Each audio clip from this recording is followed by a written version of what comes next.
முட்டையோட முழுமையான சத்துக்களை பத்தி தான் நான் சொல்ல போறேன். கடைசி வரைக்கும் பார்த்து தெளிவா தெரிஞ்சுங்க. முட்டையை ஏன் ஒரு முழு உணவுன்னு சொல்றோம் தெரியுமா? முட்டையில நிறைய சத்துக்கள் இருக்கு. எல்லா சத்துக்களும் முழுமையா இருக்கு. முழுமையான புரத சத்து, கம்ப்ளீட் புரோட்டீன் முட்டையில இருக்குங்க.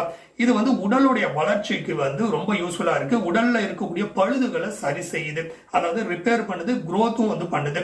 தசைகளை வலுவாக வச்சுக்குது. குழந்தைகள், அதுக்கப்புறம் விளையாட்டு வீரர்கள், வயதானவங்க, இவங்க எல்லாரும் முட்டையை சாப்பிடலாம். அடுத்து பார்த்தோன்னா மூளை, அதுக்கப்புறம் நரம்பு மண்டலம், இந்த இரண்டையும் நல்ல விதமா வச்சுக்கும். முக்கியமா பொறுத்த வரைக்கும் நினைவாற்றலை மேம்படுத்தும். முட்டை சாப்பிட்டீங்கன்னா மூளையோட செயல்பாடு சீராக வச்சுக்கும், மன அழுத்தத்தை குறைக்கும். அடுத்து பார்த்தோம் அப்படின்னா கண் பார்வைக்கு ரொம்ப நல்லதுங்க. கண் நரம்புகளை பாதுகாக்கும். வயசானதுக்கு அப்புறம் வரக்கூடிய பார்வை கோளாறு பிரச்சனைகள் முன்கூட்டியே தடுத்து நிப்பாட்டிடும். அடுத்து பார்த்தோன்னா வயிறு நிறைவான ஒரு உணர்வை கொடுக்கும். எடையை இது கண்ட்ரோல்ல வச்சுக்கும். சீக்கிரம் பசி எடுக்காம தடுக்கிறதுனால வெயிட் லாஸ் பண்றதுக்கு ரொம்ப யூஸ்ஃபுல்லா இருக்கும். அடுத்து பார்த்தோம்னா குட் கொலஸ்ட்ராலை அதிகரிக்கும். இருதயத்துக்கு ரொம்ப ரொம்ப நல்லது. பேட் கொலஸ்ட்ரால் இதுல வராதுங்க. அடுத்து பார்த்தோம்னா மெட்டபாலிசம், ஃபேட் பர்ன் அப்படின்னு சொல்லலாம். அதாவது உடல்ல மெட்டபாலிசத்தை வேகப்படுத்தும். கொழுப்பு அதிகமா எரிக்கும். நல்ல கொழுப்பை மட்டும் கொடுக்கும், கெட்ட கொழுப்பு இல்லாம பாதுகாக்கும்.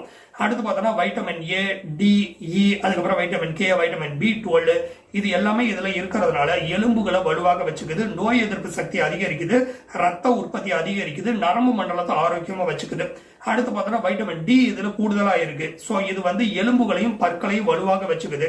வைட்டமின் டி குறைபாடு இருக்கிறவங்க முட்டையை சாப்பிடுறது ரொம்ப நல்லது. அடுத்து பார்த்தோம்னா கல்லீரலை ஆரோக்கியமா வச்சுக்கோங்க.